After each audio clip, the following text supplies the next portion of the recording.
of Stephen's School, Magnum Opus, Day 2. The great work continues.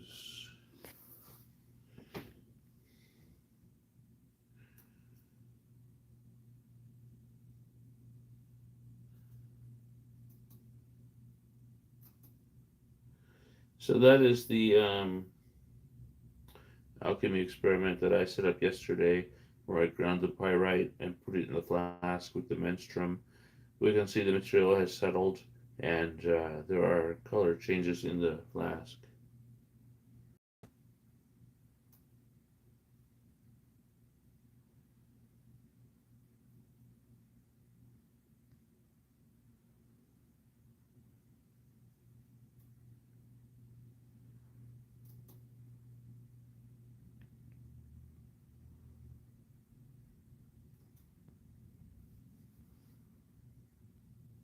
Uh,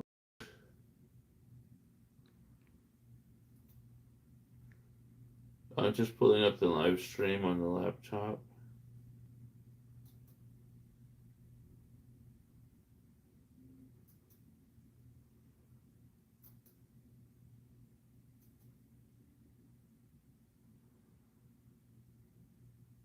And then we'll get back to the video.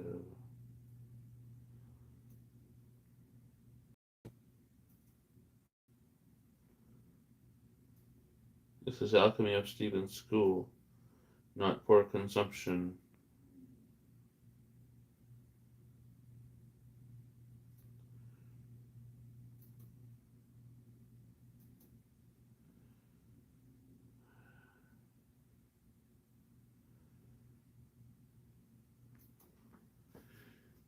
Alright, I'm going to share this video on Facebook.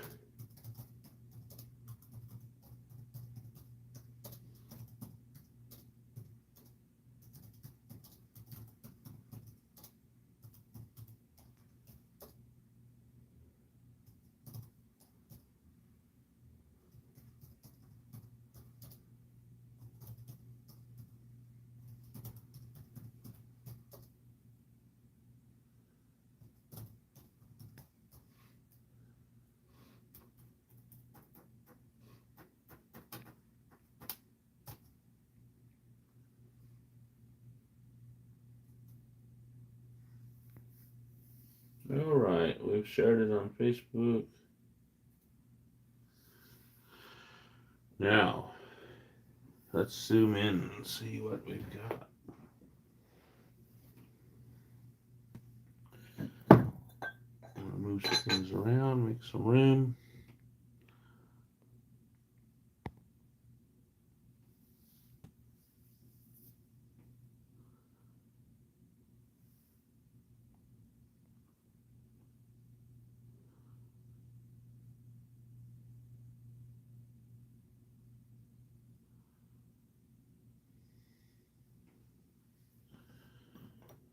Pardon me while I adjust the camera. Zooming in on that flask.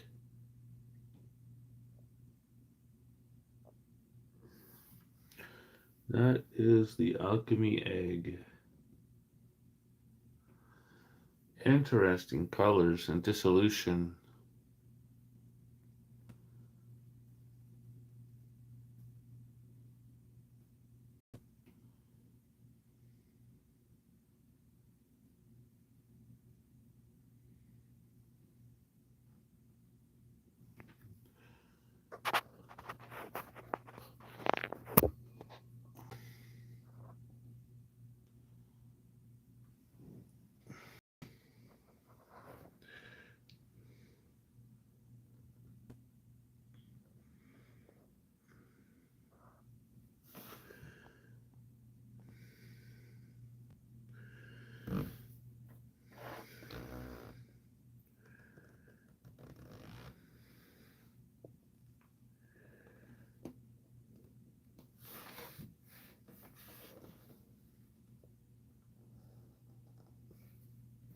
This is the alchemy egg that I prepared yesterday.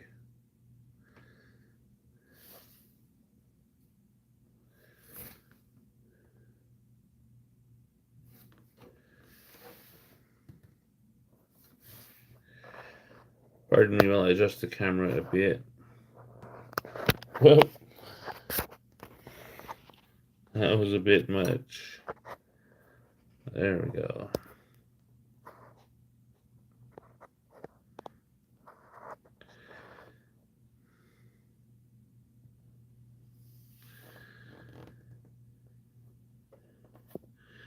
I think my flash is off in the camera.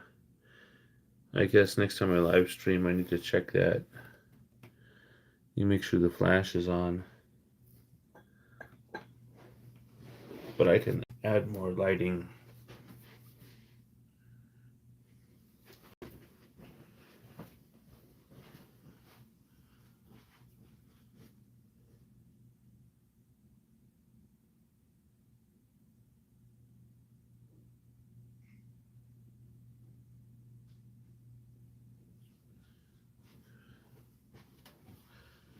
So the matter settled since I placed the items in the eggs yesterday in the Alchemy egg, the flask. Um, the water has settled. The extraction has begun. Dissolution. The liquid is color. The color of the liquid is changed.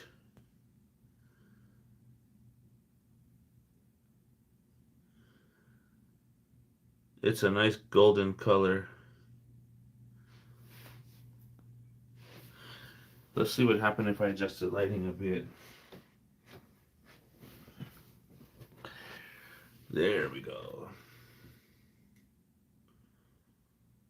So the extraction seems to be progressing quickly, and I have a nice gold color to the menstruum on the second day.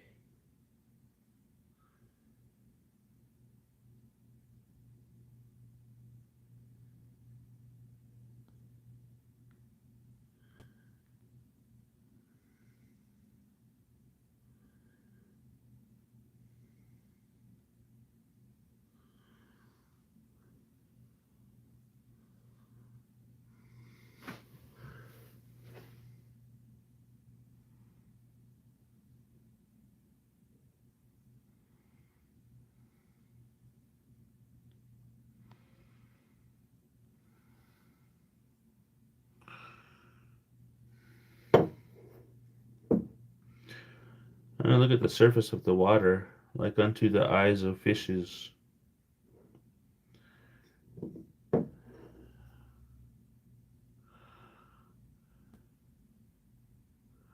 All those little bubbles.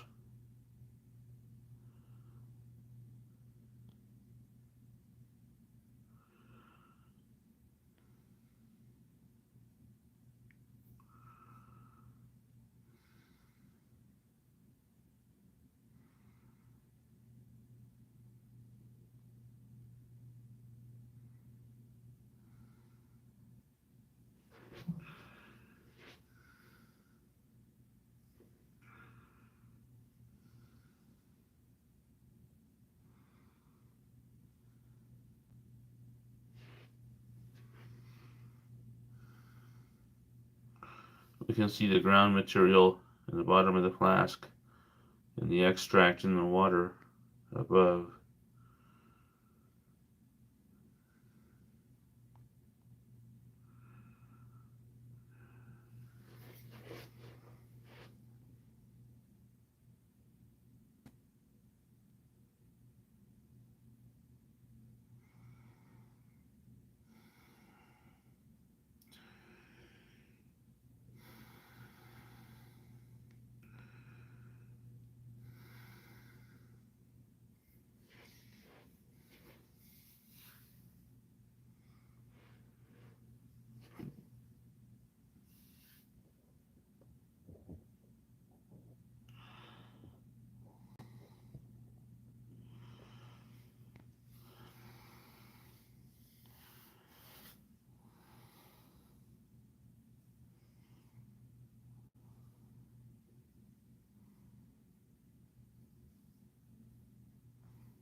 I'm trying to get the flashlight adjusted so I can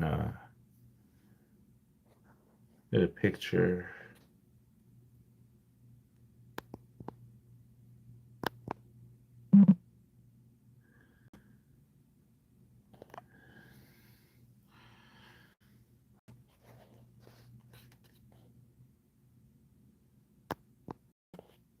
There we go. There are a couple pictures.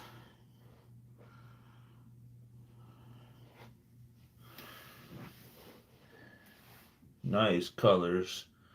Nice bubbling in the liquid, like unto the eyes of fishes. This looks like a healthy batch of iron pyrite. The extraction seems to be going quite well. Some of the extractions I've done, the vinegar has been colored yellow, which matches the writings of Theophrastus Paracelsus. But this particular batch of pyrite, the vinegar is colored like the color of liquid gold, which is interesting. In my opinion, it just means it's a good, healthy batch of iron pyrite.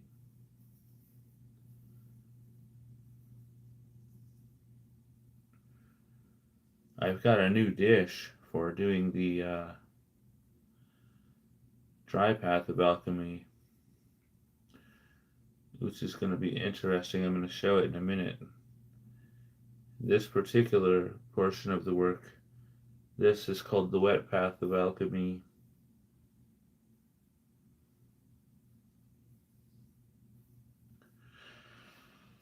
It's progressing quickly, going quite well.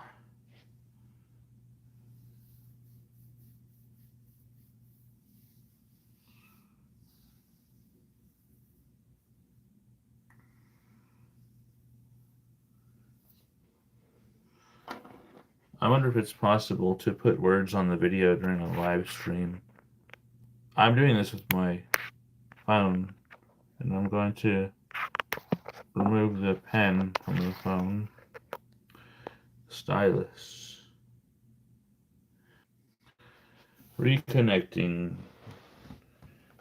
It loves to disconnect, doesn't it, the live stream, when I do anything.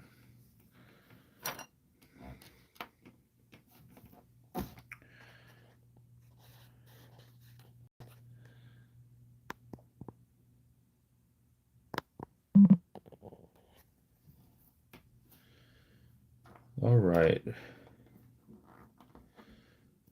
I've removed the stylus, but let's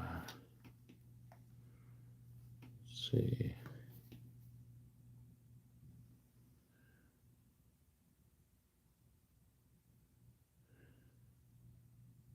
I don't see any option so far.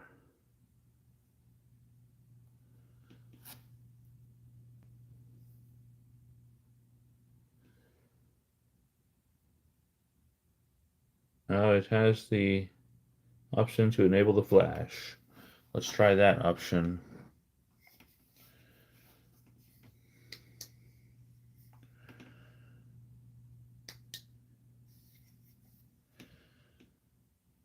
Let's see how that goes.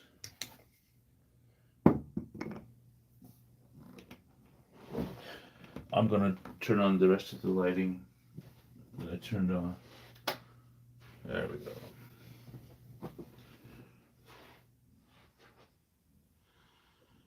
Yeah, it looks better in the dark, doesn't it? You can see it better in the dark.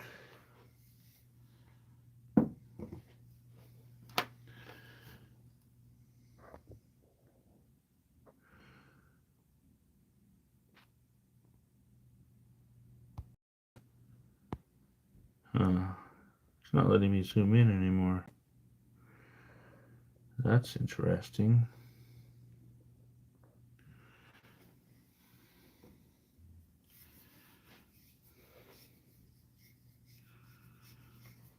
Well, the liquid seems mostly calm. There's a little bit of reaction going on, but not like it was yesterday. There's bubbles on the surface. there is also material floating on the surface, which reminds me of a quote. This extraction is going well, quite well. Good coloring, material floating on the surface that looks like a white salt. I'm sure with time it should display the colors of the peacock's tail.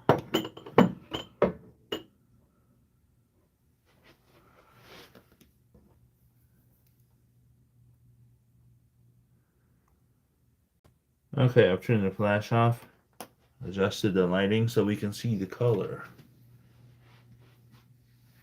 Now, I want to look up a Bible quote.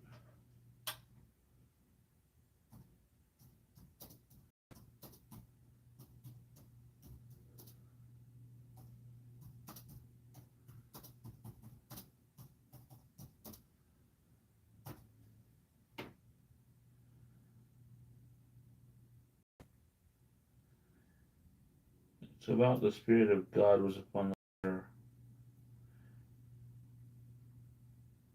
This is Genesis 1:2.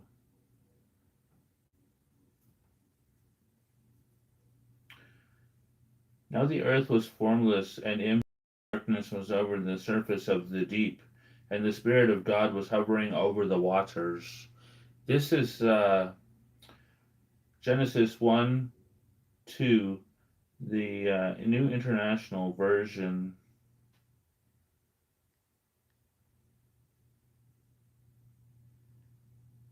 Over here we have the creation. In the beginning, God created the heavens and the earth. Now, isn't that interesting? Because in this video, we have the heavens and the earth. In the microcosm, the alchemist's glass, a representation of the upper world, the larger world, heaven and earth. In alchemy, I remember there was a manuscript called Terrestrial Heaven. Here's the Genesis 1:2 from the New Living Translation. The earth was formless and empty, and darkness covered the deep waters, and the Spirit of God was hovering over the surface of the waters. It's interesting because I think you can see in the video there is something, a white material, floating on the surface of that liquid. And as the work progresses, at times, it tends to display a myriad of colors, a peacock's tail in alchemy. I don't see the peacock's tail yet, but I'm quite confident that as the work continues, it will appear. The bubbles in alchemy, old alchemy manuscripts are mentioned like unto the eyes of fishes. Those little bubbles are all over the surface.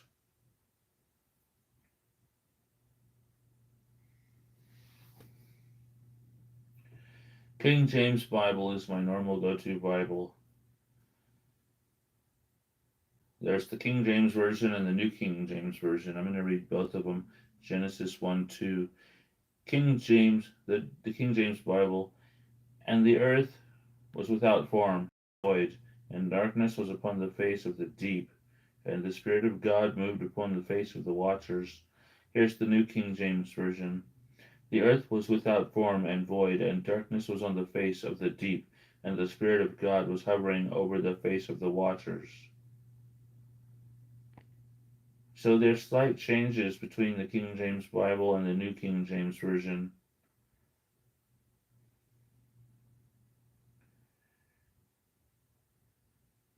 And the difference is, in the King James Bible, the Spirit of God moved upon the face of the waters, but in the New King James Version, the Spirit of God was hovering over the face of the waters.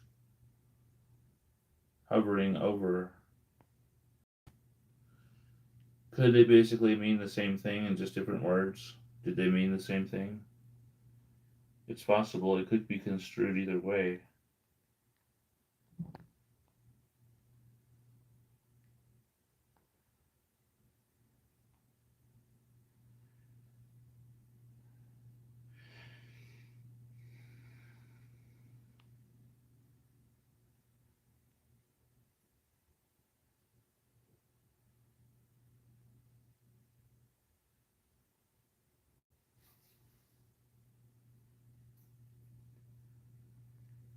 Here's an interesting Bible quote. It says, Job 26:7. He stretcheth out the north over the empty place, and hangeth the earth upon nothing. That sounds like the microcosm to me in the alchemist's glass.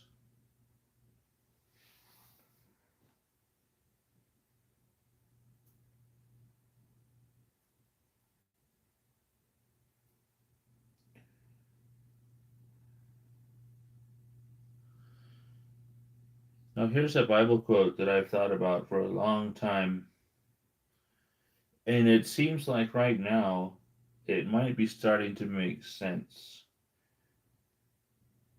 It's part of the creation,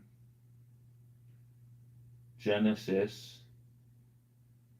Um, in the beginning, God created the heavens and the earth. Now the earth was formless and void, and darkness was over the face of the deep, and the Spirit of God was hovering over the surface of the waters. Now here's the interesting part that I'm concerned with. And God said, Let there be light, and there was light. If we look at the matter above the liquid, it's basically sun colored. It, in my understanding of alchemy, it represents the sun.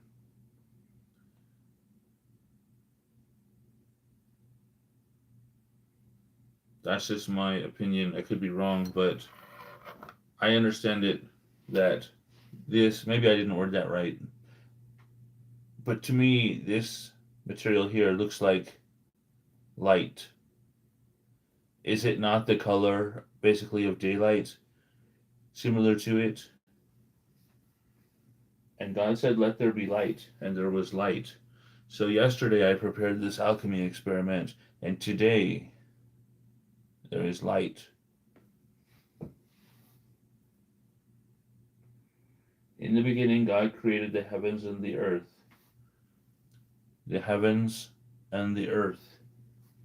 Now the earth was formless and void, and darkness was over the surface of the deep. Now, if you go back to the first video I made yesterday in this Magnum Opus experiment, when I prepared the materials in the glass, the water was cloudy, with the material was all mixed up in the water. It was cloudy. It was dark. So now the earth was formless and void, and darkness was over the surface of the deep. Yesterday we had darkness over the surface of the deep. And then today, the Spirit of God was hovering over the surface of the waters, and God said, Let there be light, and there was light. So we have white material floating on the surface of the waters, and the water is the color of light. A lot of people say, people that are advanced in alchemy, a lot of them say that Genesis is a description of the great work, the Magnum Opus, in the alchemist's glass, that it is in the microcosm and not in the macrocosm, and that this is a great stumbling block for people that study the Bible. From what I've seen, my understanding of it is that theory is correct, in my opinion, that Genesis is a description of the great work of alchemy, especially concerning the alembic, which is the alchemist's distillation vessel.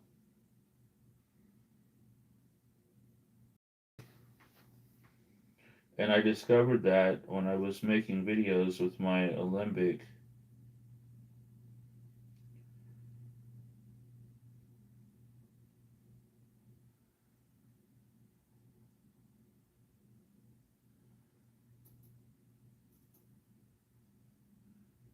Now let me see if I can pull up the full version of Genesis.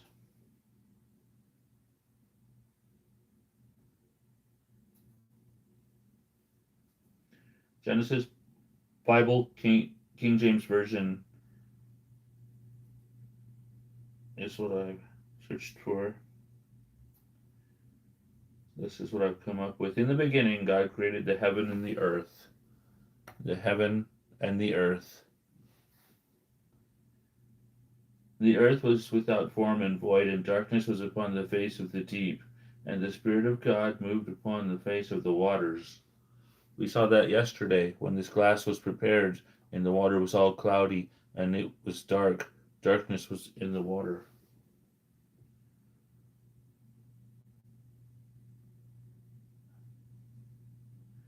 Darkness was upon the face of the deep, and the Spirit of God moved upon the face of the waters. We do have white material floating on the face of the waters. And God saw the light. And God said, "Let there be light," and there was light. We do now have light in the upper portion, in the liquid. It's not dark anymore as it was yesterday, but we have light. And God called the light day. I'm skipping forward. And God saw the light, and that it was good. And God divided the light from the darkness. We do have that division because now we have the light and the darkness divided. Yesterday we had all darkness, but today the light is divided from the darkness. And God called the light day, and the darkness he called night. And the evening and the morning were the first day. The morning, that is today. Wait a minute. No, the first day.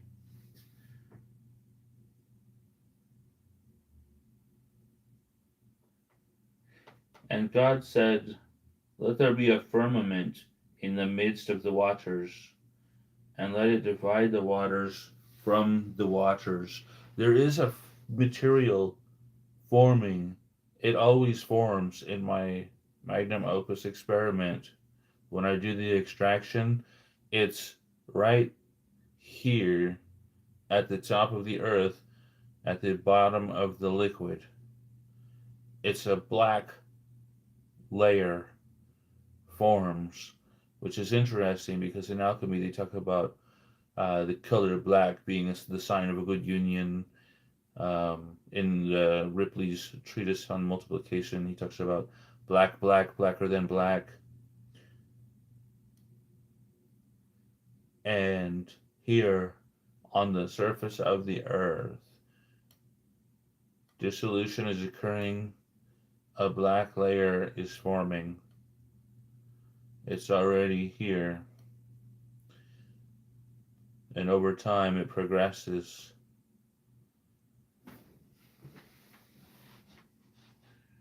And God said, "Let there be a firmament in the midst of the waters, and let it divide the waters from the waters."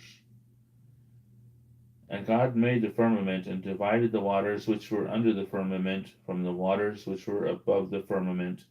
And it was so.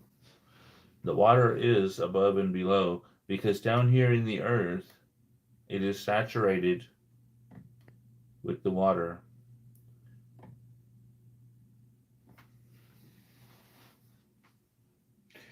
And God called the firmament heaven, and the evening and the morning were the second day. And God said, "Let the waters under the heaven be gathered together into one place, and let the land appear," and it was so. Now, if you look at the alembic, the alchemist distillation vessel,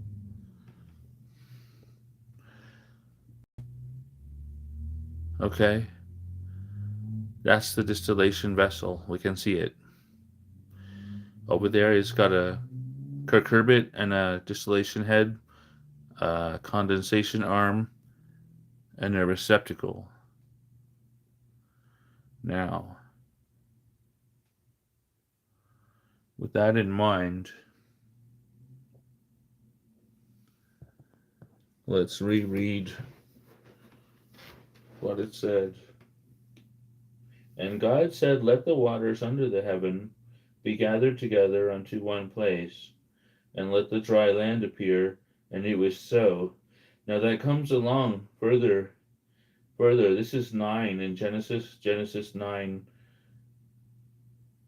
And we haven't gotten this far in the Magnum Opus yet. God said, let the waters under the heaven be gathered together unto one place, and let the dry land appear. And it was so. And I'm going to explain how that works. Because as the next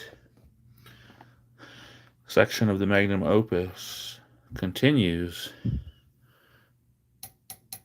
this is the heaven. The waters will be gathered under the heavens. The water under the heavens that distills up here will be gathered into one place, which will be back over here in the receptacle. And then the dry land appeared, which will occur in the cucurbit over here. That's going to be farther along in the Magnum Opus. And God said, let the waters under the heaven be gathered together unto one place, and let the dry land appear. We won't see that today, but we will see it when this matter moves over here and distills. As it distills, the water condenses up here in the heavens, and then it gathers into one place over here, and then we will have a dry land appear over here in this vessel. That is Genesis 9. And we're not to it in this video yet. It's going to be in a sequel video.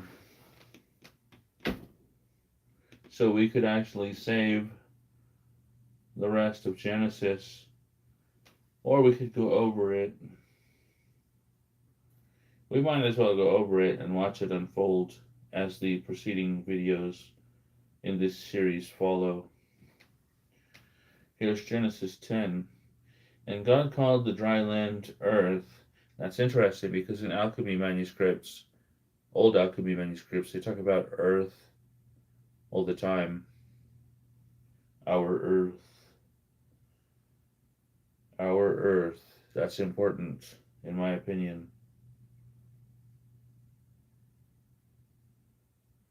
And God called the dry land earth, and the gathering together of the waters called he seas. And God saw that it was good. The gathering together of the waters, you hear that? The philosopher's sea, the philosophical sea, the philosophical sea, the philosopher's sea. Now, if you look at the writings of Theophrastus Paracelsus, he talks about his Magnum Opus recipe in some of his writings, and he talks about gathering all that vinegar being colored yellow during the extractions, which matches what it says in Genesis here.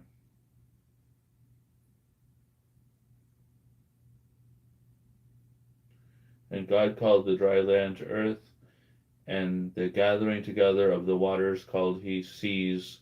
And God saw that it was good. Genesis 10. And in the writings of Theophrastus Paracelsus, he also uses the term earth to describe the leftover material, the earth at the bottom in the extractions. Genesis in the Bible is about the creation.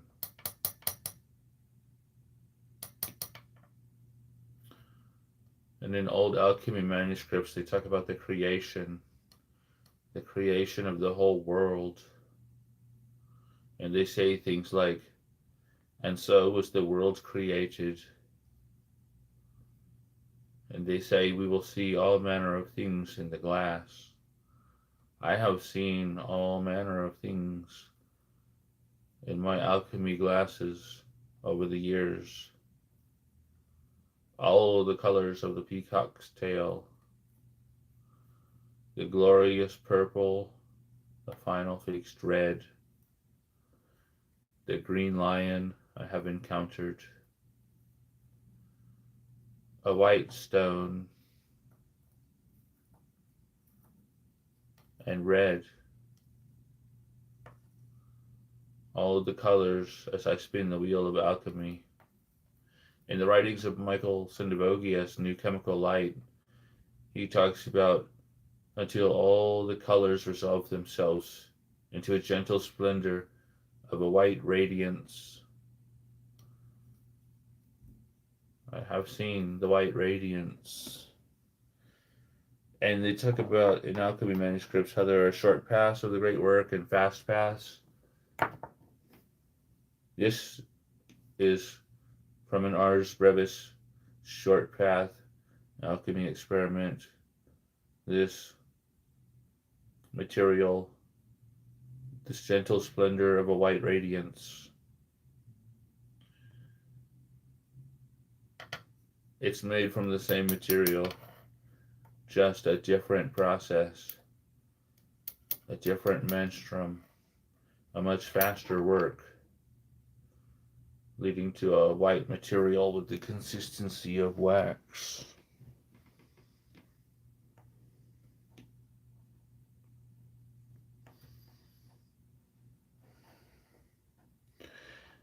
I have also encountered the white material in different alchemy processes.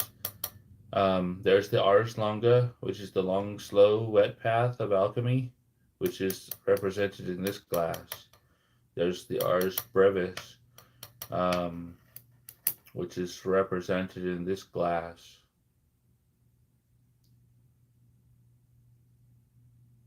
Short path, long path. This path takes much longer. This path is more dangerous, but it's much shorter. Both of them are interesting.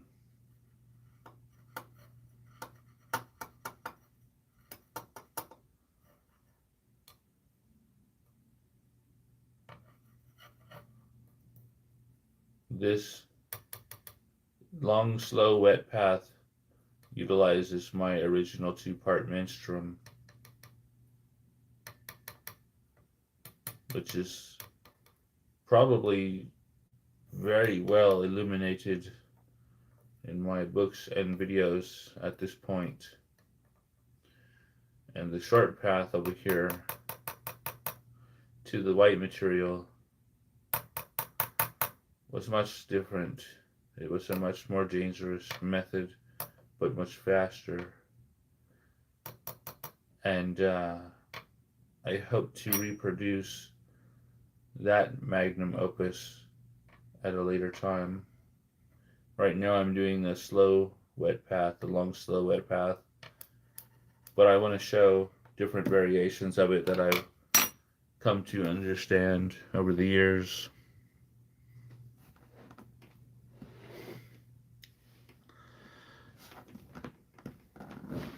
I can come to the white material with the slow path here. It just takes much longer than the short path. But it's a very interesting work.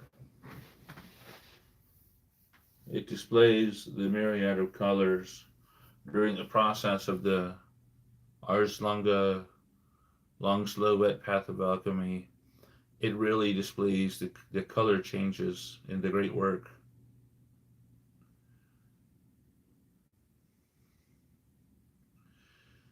At this stage right here, this matches the writings of Paracelsus, where he speaks of that vinegar being colored yellow. This vinegar, this earth, seems to be a healthy batch, so the extract on day 2 here looks quite healthy. It really looks more the color of liquid gold than the standard yellow. Many times in my work, the vinegar has been colored yellow, but this batch of materia prima, just seems to be a good fertile batch. This is the material that I showed a video on where I got it. I got that from that is iron pyrite down there, and I got that from Crystal River Gems on a website called Etsy, and I think I paid about right around $15 per kilo, and bought 5 kilos, which I believe comes out to about 11 pounds, and I paid about $80. And I ordered it with the extra slow, cheap shipping, but they expedited it at their own expense. They sent it 2 day shipping. They upgraded the shipping, which was nice. So the material arrived quickly, and the quality was good.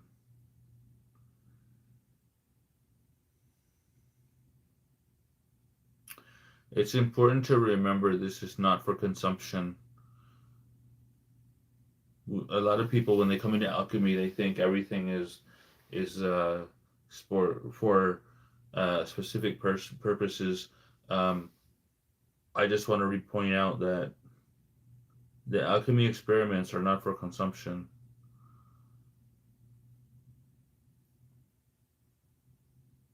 This is a scientific experiment that I'm doing here, and the materials can be toxic.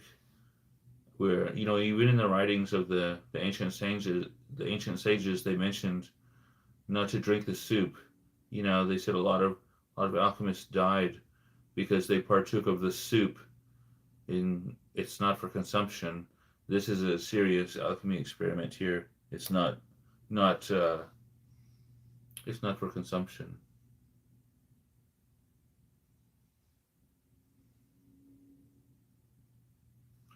This is in the realm of the minerals, the caverns of the metals. And a lot of people say that iron pyrite is not a metal. It must at least be, in my opinion, a precursor to a metal.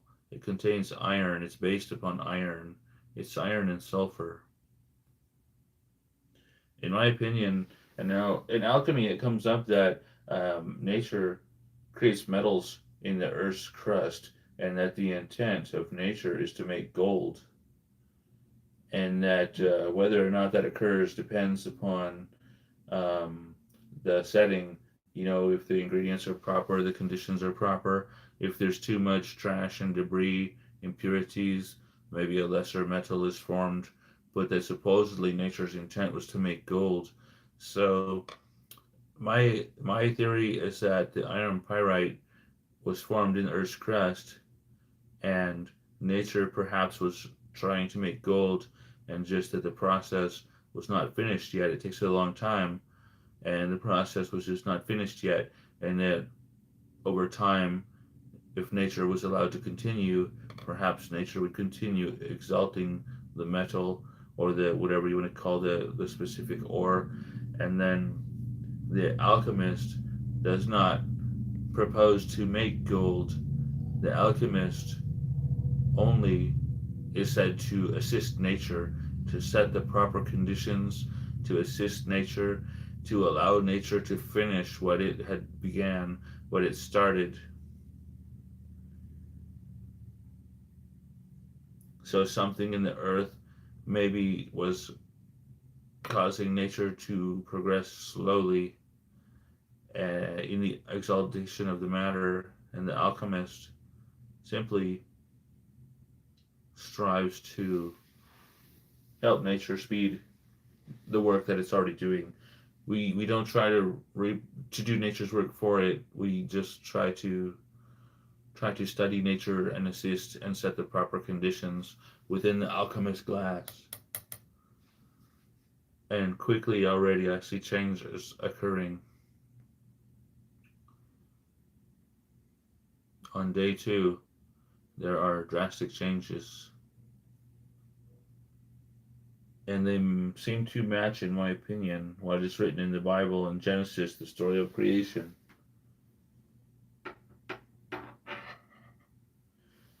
So that would fall under the category of Bible alchemy. We could actually show an example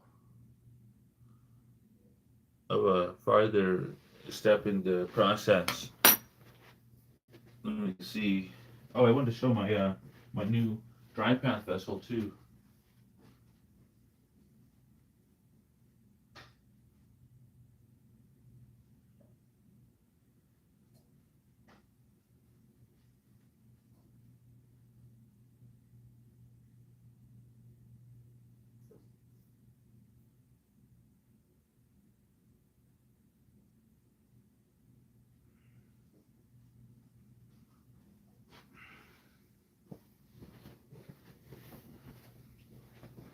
All right, I brought some more materials here. I'm gonna move the camera.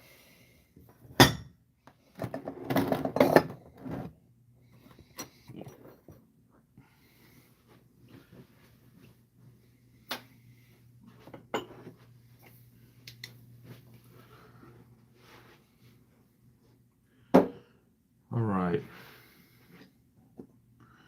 This is a dry path that I had been working on in my videos. If you dig through and look,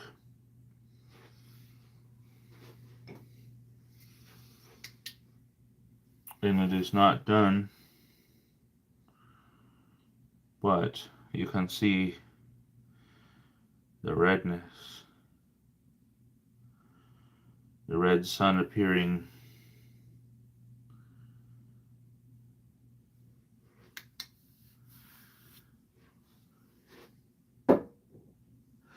Yeah, so I'm showing this as an example of the dry path, which is different from the wet path of Alchemy.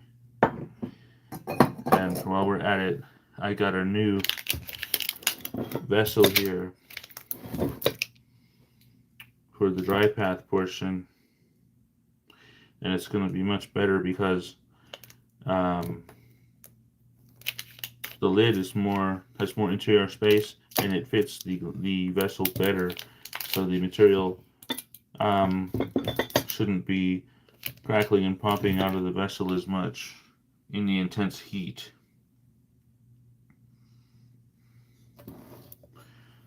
So this is just a metal pot. It says Guardian Service on it. I was told this is an old dish. It's got designs on the glass. The headpiece from a medieval suit of armor with its crossed battle axes.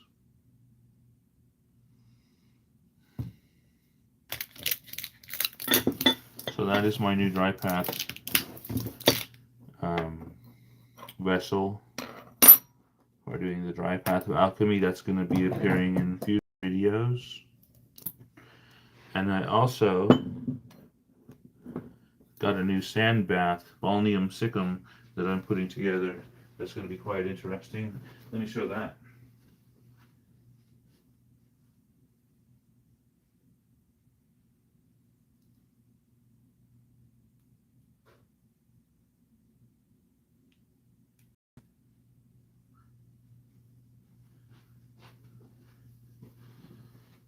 And this vessel is interesting in my opinion. I'm going to adjust the camera so we can see it. So this is going to be my new sand bath. It's basically a metal bowl with a metal trivet. It has a very old medieval type look to it in my opinion. Rustic metalworking, primitive metalworking. So what I want to do is put sand in here, and then the legs I can set on a hot plate, or I can even put a flame type burner underneath it, and I can set my glass in there, and this will be a good perfect size for a sand bath. Perfect size, not so big but smaller and sturdy.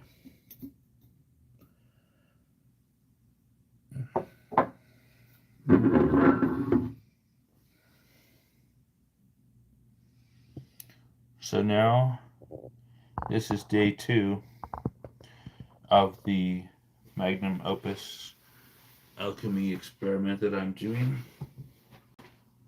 in my alchemy laboratory.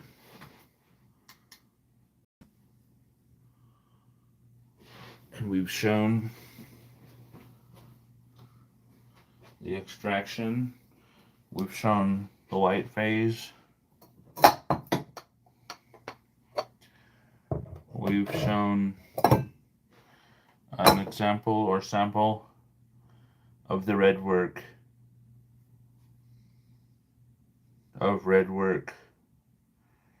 We'll see red work in the wet path too at a later time. This is a sample of the dry path. Those are both samples of the wet path. The extraction occurring in the white. That is my red sun, which I'm still working on. I'm not finished with it yet. Mars, the stout and valiant god of war.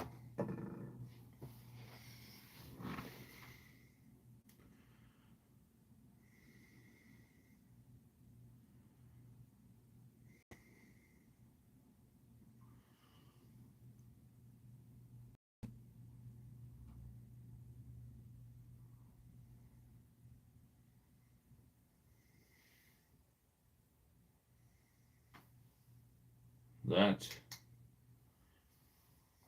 concludes this episode of the Magnum Opus Alchemy by Stephen School. This is day 2. Do not try this at home, not for consumption. Thank you for watching. Subscribe for updates.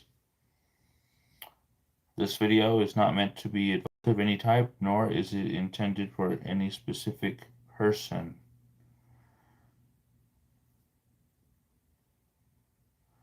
The end.